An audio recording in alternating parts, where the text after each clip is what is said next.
Simba tuna timu nzuri, lakini timu bado haina chemistry, haina muunganiko timu. Yani kwa sababu unaona hata wachezaji wapya wamekuja, lakini wamepata muda mchache sana kiwanjani. Wachezaji wanashindwa kujua kwamba mimi niko hapa, huyu ataenda pale. Umeona hata chemistry ya baadhi ya wachezaji, yule Oura kuna namna ambavyo anakaa na mpira, anawapa wachezaji. Morris funga hiyo, Morris anapeleka nje. Kuna muda yeye yuko na mpira, kuna muda inatakiwa Kibabage akimbie. Kwa hiyo unaona moja kwa moja timu tunayo nzuri, lakini timu haina muunganiko. Sasa sisi muunganiko tunaupata kwa kila kwenye mechi. Ndio maana unaona kwenye timu yetu msimu huu tumesajili watu ambao kidogo wanaweza wakatubeba. Kama timu haifanye vizuri, basi yeye inatakiwa aende akamue matokeo. Kwa hiyo ni matokeo ya kuumiza na kukatisha tamaa siku ya leo, lakini hichi ndio tulichopangiwa, japokuwa matokeo siku ya leo tulikuwa tunahitaji sana. Benjamin Mkapa imeenda kutusaliti siku ya leo. Naona kuna dalili yoyote ya Simba Sports Club kufuzu katika hatua inayofuata? Ni maajabu sana. Ni maajabu sana kwa sababu Stade de Malien ana alama 8, alafu bado ana mechi 3.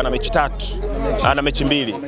Ana mechi mbili. Kwenye mechi mbili akidraw mechi moja alama 9 ambayo Simba Sports Club hawezi kufika. Kwa Stade de Malien anamtafuta mtu wa kwenda naye. Kama sio Petro basi aende na Experience de Tunis. Kwa Simba Sports Club hapa tulipofikia msimu huu, tunaweza tukasema kwamba asante kwa kushiriki. Simba kwa msimu huu tunaweza tukasema asante kwa kushiriki. Mnajikatia tamaa mapema. Huwezi kufuzu kwenye alama 7 brother, kwa sababu ukiangalia hata makundi msimu ambavyo yameenda, watu wengi sana wameangusha alama. Sisi hili kundi letu hatukuzichanga tu kalata vizuri, lakini hamna timu ambayo ina daraja kubwa sana la kutisha.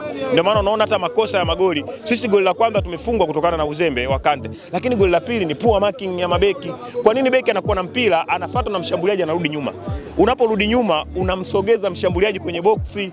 Alafu na mshambuliaji wewe unaporudi nyuma wewe ulioni goli. Kuna wakati unaweza kurudi nyuma marking umefanyia huku goli unaliacha. Anaona kitu ambacho kimefanyika pale goli, lakini kama angekuwa na kaba man to man ule mpira asingeweza kupiga, na kama angepiga basi unge reflect ungeweza kurudi mpira. Kwa hiyo unaona poor marking kitu ambacho kingine kimetukwamisha, hawakabi man to man. Kwa hiyo ndio hivyo mchezo wa leo, kwa sababu baada ya kumia Kagoma wakaingia viungo wawili tena wachezeshaji.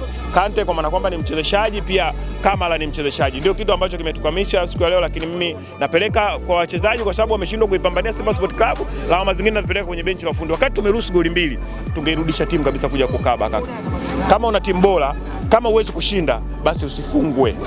Kwa hiyo unaonesha timu yako soma haina makali kwenye ushambuliaji, basi uweza kujilinda vizuri. Umepata magoli, unaweza kujilinda. Pengine ni jamaa tu walikuwa wanatempa. Hata hiyo alama moja pengine ilikuwa tusiipate. Nabi Kamala ametoka na mtu mbali sana. Mpira hutaki hivyo. Kuna timu, kuna kadi ya timu. Kadi ya timu unaiokoa timu kwa namna moja ama nyingine. Kamala ametoka karibia na nusu ya kiwanja na yule mshambuliaji amempeleka mpaka kwenye box. Kama kuna kadi za timu ile unamalizana nayo huko mapema, unachukua kadi ya timu, ndio zile kadi ambazo sisi mashabiki tunafanyaje? Tunapiga makofi. Kwa hiyo Simba hii ni nzuri, lakini inahitaji tu muunganiko.